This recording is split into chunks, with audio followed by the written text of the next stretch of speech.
నాలుగు వేదాలు ఉన్నాయి నాన్న. ఋగ్వేదం, యజుర్వేదం, సామవేదం, అధర్వణ వేదం. ఈ నాలుగు వేదాలని సృష్టించింది ఎవరు? బ్రహ్మదేవుడు.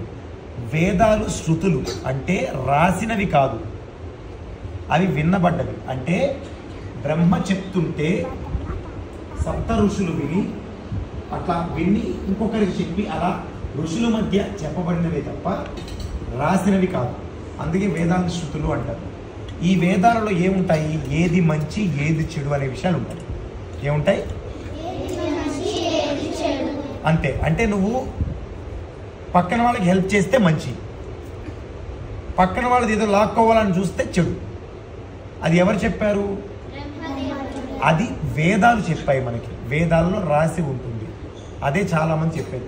పక్కన వాళ్ళని బాధ పెట్టకూడదు, ఎవరిని ఇబ్బంది పెట్టకూడదు, భగవంతుని తలుస్తూ ఉండాలి, మనము మంచి ఆలోచించాలి, మంచి చేయాలి. ఇవన్నీ చెప్పేది ఎవరు చెప్తారు? వేదము చెప్తుంది. వేదము నుంచి ఒక్కొక్క భాగము తీసుకుని చెప్తారు అన్నమాట పెద్దవాళ్ళు. ఓకేనా? ఇది గుర్తుపెట్టుకోండి.